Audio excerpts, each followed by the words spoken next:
अस्सलाम वालेकुम। हमने कल सेकंड नॉर्मल फॉर्म देखी है कि नॉर्मलाइजेशन में हम अपने डेटाबेस को या रिलेशन को सेकंड नॉर्मल फॉर्म के अंदर कैसे तब्दील करते हैं। तो आज हमारा जो लेक्चर है वो है कि हम अपने रिलेशन को थर्ड नॉर्मल के अंदर कैसे चेंज करेंगे या कौन सी ऐसी चीज़ है जिसको डेटाबेस से रिमूव करने से हमारा जो रिलेशन है, हमारा जो डेटाबेस है वो थर्ड नॉर्मल फॉर्म के अंदर आ जाता है। तो चलिए लेक्चर स्टार्ट करते हैं।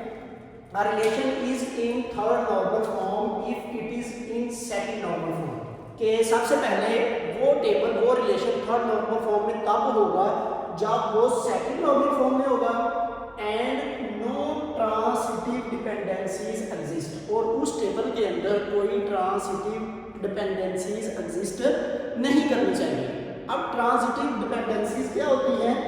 No non key attribute depend and other non key attribute.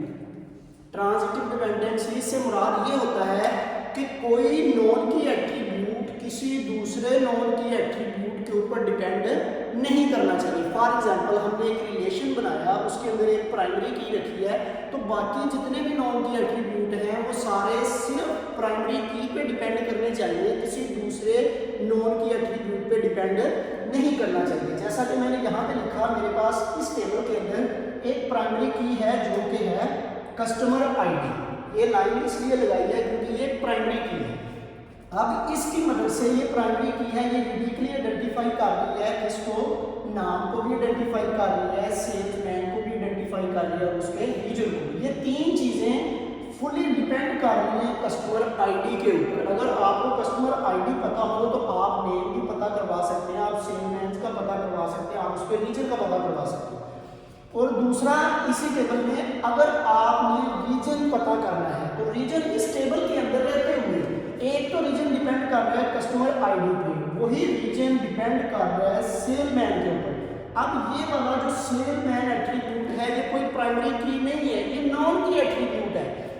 तो यही ट्रांजिटिव डिपेंडेंसी है कि एक नॉन की एट्रीब्यूट दूसरे नॉन की एट्रीब्यूट के ऊपर डिपेंड कर रहा है। हमने इस चीज़ को रिमूव करना है। ये मेरे पास एक टेबल है, सेल्स का टेबल है, इसके अंदर एक एट्रीब्यूट है कस्टमर आईडी है, सेल्समैन है और रीजन है। जैसा कि आप देख सकते हैं कस्टमर आईडी के ऊपर नीचे लाइन लगाई हुई है, एक प्राइमरी की है, एक एट्रीब्यूट नाम है, एक एट्रीब्यूट मेरे पास सेल्समैन के नाम लिखे हुए हैं और एक रीजन लिखा हुआ है। ये मेरे पास आईडी में 10 है, 20 है, 30, 40, 50 एंड 60, और उनका 10 वाले का नाम एसएल है, इसी तरह 20 वाले का बाबर है, 30 वाले का अली है, 40 वाले का दाऊद है, 50 का रजा है और 60 का फरूक नाम है। इनके सेल्समैन के नाम लिखे हुए हैं और इनके रीजन लिखे हुए हैं। अब इसमें आप देख सकते हैं कि ये वाला रीजन डिपेंड कर रहा है इस कस्टमर आईडी के ऊपर। ये तो ठीक है कि ये नॉन की एट्रीब्यूट की प्राइमरी की के ऊपर डिपेंड कर रहा है, लेकिन ये नॉन की एट्रीब्यूट इस नॉन की एट्रीब्यूट के ऊपर भी डिपेंड कर रहा है जो कि आपके डेटाबेस के अंदर transitive dependencies exist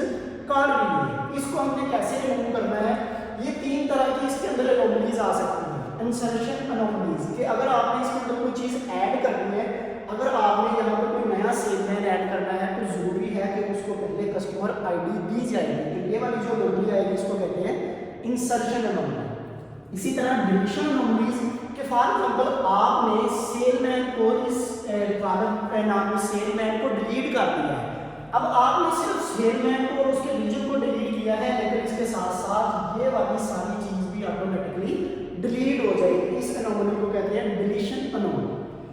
third number पे हमारे पास है मॉडिफिकेशन एनोमली। मॉडिफिकेशन एनोमली कि अगर आपने किसी चीज़ को मॉडिफाई करना है तो ज़रूरी है कि आप सारे टेबल को मॉडिफाई करें। फॉर एग्जांपल आपने इस बशीर नाम के सेलमैन के रीजन को चेंज करना है, इस रीजन को क्या करना है? आपने चेंज करना है। तो जब इसको आप चेंज करेंगे तो जहाँ जहाँ पे इनके आईडीज वगैरह हैं उनको भी चेंज करना पड़ेगा। ठीक है, अब हम क्या करेंगे? इस एनोमलीज को या इन ट्रांजिटिव डिपेंडेंसीज को कैसे रिमूव कर सकते हैं अपने टेबल में से? उसके लिए हमने इस टेबल को दो हिस्सों में डिवाइड किया। क्या किया है? सबसे पहले कस्टमर आईडी, हमारे पास एक प्राइमरी की है, साथ ही नाम लिख दिए और सेल्समैन के नाम लिख दिए। अब इस टेबल के अंदर कोई भी नॉन की एट्रीब्यूट किसी दूसरे नॉन की एट्रीब्यूट के ऊपर डिपेंड नहीं कर रहा, बल्कि ये नाम सिर्फ इस पर डिपेंड कर रहा है। और ये सेलमैन का नाम भी सिर्फ इसी पे डिपेंड कर रहा है। आप इस नाम की मदद से सेल्समैन नहीं फाइंड कर सकते। इसी तरह आप इन नाम की मदद से कुछ और फाइंड नहीं कर सकते, बल्कि आप सिर्फ आईडी की मदद से ये वाला डाटा फाइंड आउट कर सकते हैं। और दूसरा टेबल मैंने बना दिया है जिसमें सेल्समैन को प्राइमरी की रखा है और रीजन जो है वो नॉन की एट्रीब्यूट है। अब सिर्फ ये वाला नॉन की एट्रीब्यूट डिपेंड कर रहा है प्राइमरी की के ऊपर। यहाँ पे ये वाला जो रीजन है ये भी नॉन की एट्रीब्यूट है और जिस पे डिपेंड कर रहा है वो भी नॉन की एट्रीब्यूट है।